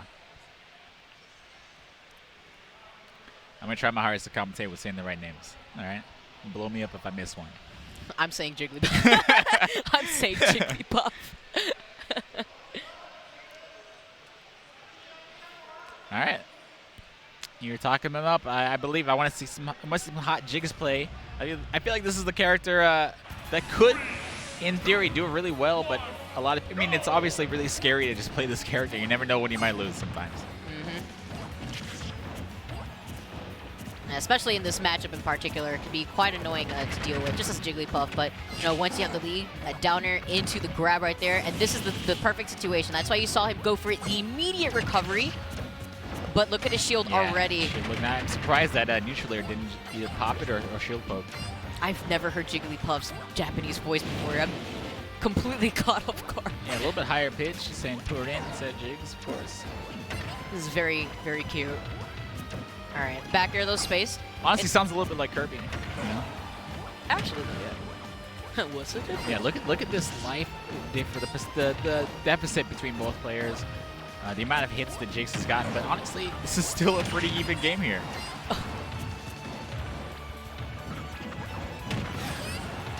I'm so scared. Any attack that Jigs is hit by. Yeah, Jigs definitely does have to work harder, but the spacing right now for Irun is fantastic. My goodness. You're living life on the edge constantly as a Jigs player. Rolling past Bowser. He was scared of the grab. Dude, the up B out of shield is the Bowser special. That's scary. We didn't see it at that time, too. He's only done it about once on stage so far. And shielding that into that nair. Yeah, I do want to see a little bit more up B out of shield coming out from Irun. You know, you see, there it is, back here. Was that back here? Yeah, that was back here. We've seen Atika kind of dance around him using rolls or either a short hop to move on the other side of him, so I think up B is an attack that can cover both options. Shielding right there by the ledge, and instead of rolling, as you saw, Irun actually try to predict that. He tried to go for the turnaround grab, but look how much damage he's taking for it. Yeah, if you're going to miss text, you're going to take a lot of damage, okay? It should be the end of the stock. Here we go. Dancing and shield at the same time here. Oh, no. He said, oh no. He was in so much lag. Oh, no, not like this. The Atika found the perfect opportunity to go for that rest. And now with the stock lead, Atika doesn't really have to try to overextend at the same time, but I'm pretty sure doesn't want to go for a timeout. I think that's probably the last time we're going to see a down air come out on the platform from Irun. Oh, goodness. He said, shut up. He almost died to that. He was at 70 after hit. Any closer to the edge, that would have been the end of the stock right there. Yeah, definitely being careful around jumping around Bowser overall. Even when you're trying to space yourself out, you just have to be careful because if he does throw out another forward smash like that, you kiss your stock goodbye, especially as Jigs. It's so funny to see Jigs walk on stage trying to tech chase someone because her walk animation is pretty comical. Oh, and the side B coming through. And he's living in mid-stage, okay. Oh, no! He got the right. Time for sleepy time, man. He has the hat ready. He has the hat ready. Oh, that's such a bad feeling because it happens so quick, you know. Canceling the sing with the ledge grab. It's just like, wait, what just happened? Why am I asleep? I saw that a lot actually when HBox was trying to play this character a bit ago, and we saw that consistently where he would try going for that by the ledge, and it's an easy bait as well because a lot of people sleep on that move, but when you're on the ledge and you grab it once, you have that ledge invincibility to help save you at the same time. Really good moves from Atika. I mean, he has to play this matchup in some type of way. This is not the same type of matchup he would probably on average play the same way versus other characters. And you know, you saw what happened after he got forward smash. He was at 70% and just got sent flying, but luckily his DI was on point too. I want to see Irun just start throwing out some smash. You got to make your opponent scared. Just throw out the smash attacks. Whatever. I miss. Yeah, you know, even the flamethrower into trying to baiting out the jump around the flamethrower into fair at the same time. But his shield is so small. Not forwarding to hold shield in front of Atika right there too. The down air into fair. I was wrong. I thought he'd be maybe a little bit too nervous to throw out some of these down airs like he did before, but doesn't seem to care. Oh, the run-up grab. Oh, he tried to clip him from being able to recover there too. Last hit of down air, and he's able to read the roll. He turned around into it too. Yeah, he had a lot of time too. You know, it's like the Bowser roll kind of slow on stage. after we run, man, having to run it back against Jigs, and you're already in rest percent. Look at that. Oh my. He got sent towards the stage, at least trying to hold shield from that, letting go shield a little too. Bruh. Yo, he popped off preemptively too. Audibly yelling, I would too, man. Oh my. Out of the parry, he definitely popped off right there. Yeah, at the very least, he didn't actually lose the stock from that, so. I don't know if our mics picked up on his little mini pop-off, but having to get out of that flamethrower. SDIing that too, actually. That was really solid, really fast. And Jigs has such low recovery on a lot of her aerials, you know. You see her miss an aerial, and you're like, maybe I can punish this, and all of a sudden you get hit by another one. Oh yeah, her aerials are really solid overall. And linger for such a long time too. And Bowser being a big boy, he's definitely gonna get hit by that. I think if you're playing against a Jigs player, number one thing you can't do is miss any tags. You know, you miss tag, that's when you start getting rested, that's when you start getting dash attack. And this is also a thing with when it comes to Bowser's big body is that he's way more susceptible to getting hit, and these downers coming from Atika is dealing so much for him. We're talking about character pools, man. Here's the character pool for you. Yeah.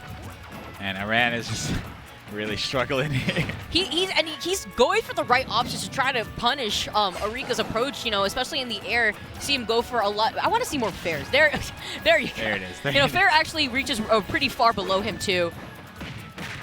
The spot I want to see more up B's out of shield, all the grounded up B's. I feel like they cover so many options, has a great hitbox. Not gonna it could be because that he. Oh, that's no. quite unfortunate. It could be that he was at the same time not trying to risk the fact that if the up B doesn't land, that would be a free rest. Yeah. Yeah. Well, Purin takes it clean 2-0 over Irun's Koopa. Yeah. Not what I expected. I mean, you know, I can't say for sure who I expected to win that matchup, but I thought it'd be a little bit closer. Just how heavy Bowser is, how hard he hits. I thought we'd definitely see some 30% stocks, you know. Just being a slow, big character against Jigglypuff, even though, you know, on paper you have their weights and you compare them both, Jigglypuff does definitely have to work harder to get her stocks versus Bowser, who, you know, hits you with a clean forward smash at like 16. You're dead if you don't DI that properly. But in that matchup, you could see that Atika was definitely in control the whole time. Between the amount of damage he got out of down air and the shield pressure, at that point he was forced to either cover the jumps from Atika or honestly just try to cover him in general. We didn't see a lot of side Bs. I think we saw like one side B, and he was able to DI that properly too. But, you know, we were talking about the amount of characters that you were probably going to be seeing at this tournament. You can't prepare. You just cannot prepare. There's how many characters we got now? It's a lot of lost count, man. I'm sorry. But you don't have time to prepare for every single matchup. But then, you know, your winners finals, your pools against a Jigglypuff. Look at that. How was I supposed to know? All right, well. Oh, well. It'd be like that. All right, we got Jacko versus Yuke. And I think one of them, I don't know who, came in with their suitcase. I think a lot of players straight off a plane or, like, you know, traveling, they just come straight to Evo Japan. That's crazy, man. And I don't know if you guys got a good shot of the venue. Maybe check on Twitter for some pictures. This venue's huge. There's a lot of players here. I said it before, I'll say it again. If you haven't been to Evo Japan, try to make it out one year, man. You will not regret it. Yeah, I mean, we have a few U.S. players here, too. I know Anti was on stream earlier. We have Mr. E, who also got out of his pools. Got PB&J, you know, he going 0-2. And let's, you know. Wait, he competed? Yeah, he competed, yeah. I didn't know. PB&J, man. Oh. A lot of some players like Mugen, you know, that we didn't even know they were here.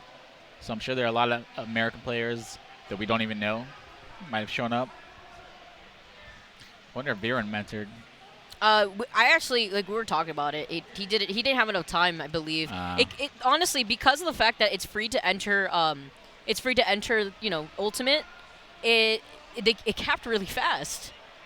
A lot of people wanted to jump on board so that way they could get in that free entry right there. Now, I believe if this is the same Jacko, this is he's a pretty solid NES player, but it doesn't really come out too much. Well, that's another matchup you got to be prepared for. NES, out of nowhere. Not a lot of NES players, maybe a little more popular in Japan, but they exist. Yeah, we got Gak out there. I know he was on stream earlier. Oh yeah, Gak. Yeah, it was my personal favorite NES player to watch. UK, of course, playing Fox. They're gonna do a quick button check before the match starts.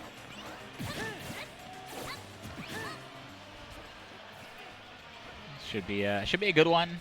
I'm really looking forward to this next match we got queued up, though. I mean, not to say this one's gonna be bad, but some of these gamer tags are pretty wild. Wait, what? Don't spoil that one. That'll be our next one, though. That's me.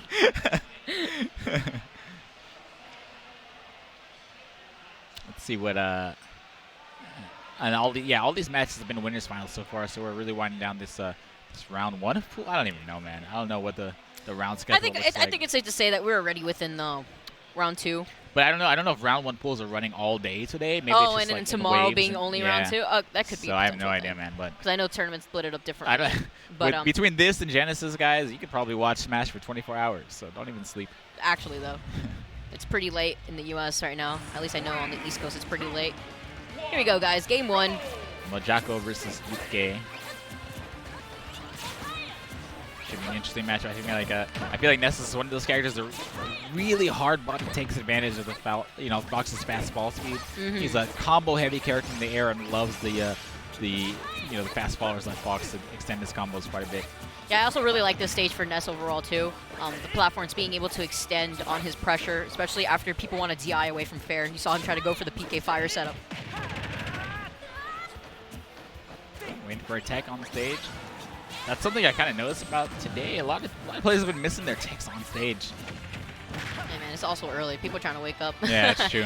At the same time, though, that PK Thunder is definitely going to provide to be a problem, I believe, versus UK. Allowing it's just difficult in general for Fox to try to recover against that, whether it be from high or below.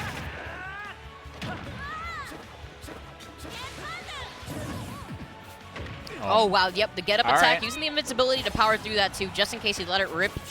I think it is possible to mistime it. Yeah, he definitely held it a little too long too, but great option nonetheless, because that neutral get up would not be the best option there. Rolling would have allowed him to get back either way. Oh. Man, Fox so quick, able to spot dodge and get that grab in time before Ness could even react. Wow, gets a single hit of the magnet into the back throw right there. Yeah, side magnet's crazy, dude. I think it's honestly better than Shine. It has so much more utility. Yeah, good stall too, just so that way he can mix up his way of getting back. And having that activate hitbox out there. All right, the Fox special. When in doubt. Up smash it up.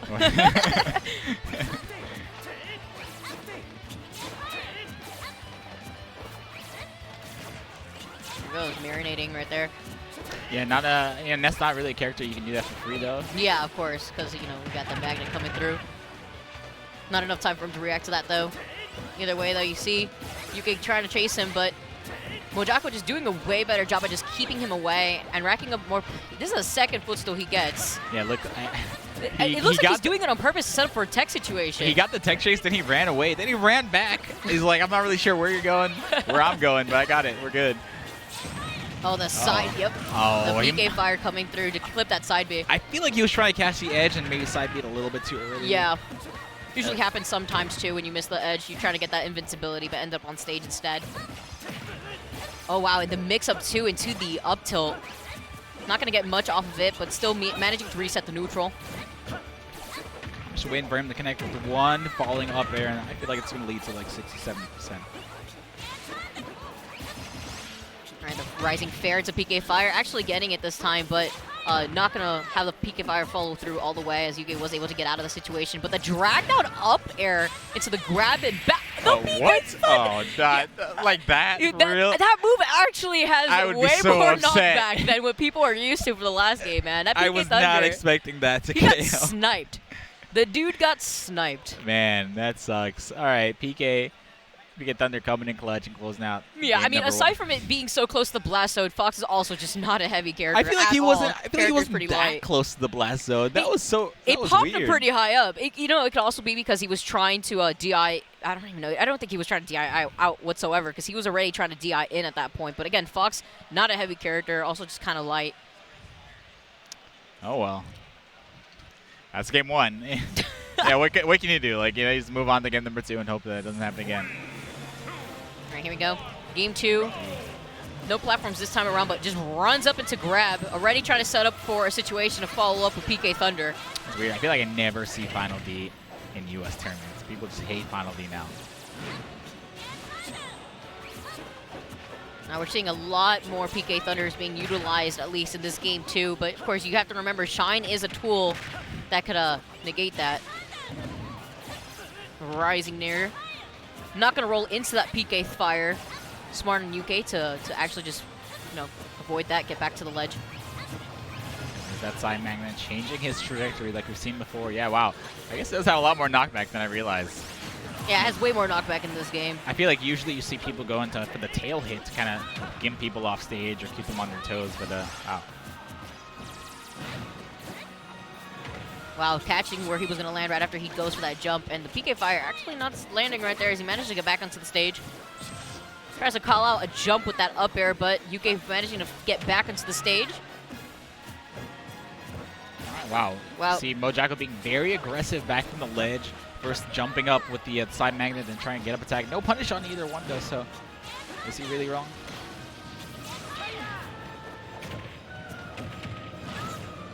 Great adjustments coming out from UK now, using that Shine to knock back PK Thunder. Yeah, I mean, Jacko is jumping a lot too. You have to expect UK to try to run up underneath him and try to go for that up smash just in case. And the Nair into up smash doesn't even need to run in the middle of a jump. Manages to get it out of the Nair instead. Calling out that side B above the stage with the forward air, good damage. Oh, wow, the double jab into, I'm pretty sure he tried to run up and grab, but, and there's the yo-yo coming through. That's what I was talking about though. He set that one up with the tail hit of PK Thunder, put Fox in a bad situation. That got nerfed too, man, in one of the most recent patches, but still pretty good for gimping some characters for recovery like Fox. No, tech rolling in, but still gets hit by the falling up air. I like the empty hop from Jacko at the start there too, to try to see if he was going to tech roll in and bait it out. Side magnet is cheating, man. You know, you see Ness fading backwards. All of a sudden, he's moving towards you. Like, how could you have predicted that? You know, you were going breaking backwards ankles. 2 seconds You ago. gotta break ankles. Oh, the dash into down tilt too. That down tilt also so good, but it's difficult to set up in situations whereas, you know, Rob actually could get away with it. I think Nair out of shield has been putting in so much work for UK. Definitely does, but the single hit of side mag is setting up perfectly to get that stock with the back air. That's the gacked, man. That's why I call that one the gacked. He was the first person I saw really really juice that up in a match in Korea, and I'm like, wow, that was hot. I used to hate Ness. I used to hate watching Ness until I watched Gag. So that was great. Yeah, really powerful performance right there from Jacko. And overall, just moving. He was moving, yeah, man. He was doing a really good job between jumping in to try to bait out to see if he was going to tech roll in. That was really smart because he still had enough time as he fell to follow up with the drag down up air. You know, a lot of multi moves actually allowing you to drag down, as we've seen from Joker, Palu as well. So it could be tricky. Could be tricky. Yeah, fun set between those two players. I don't think we're gonna. I think we're gonna have an ad break, unfortunately, before this next match. But this is a great gamer tag, but you guys stick around. Oh, man, yeah, I don't think we're going to be able to announce the fantastic gamer tag, but if you guys want to know what we're talking about, definitely stick around after this ad break coming up very soon. Overall, with the amount of players that we've been seeing performing here at Evo Japan, I'm not surprised at the amount of characters that we're going to be seeing on the screen. It's been really interesting, and it's only just starting, DC. Yep, we'll be back, guys. Don't go anywhere.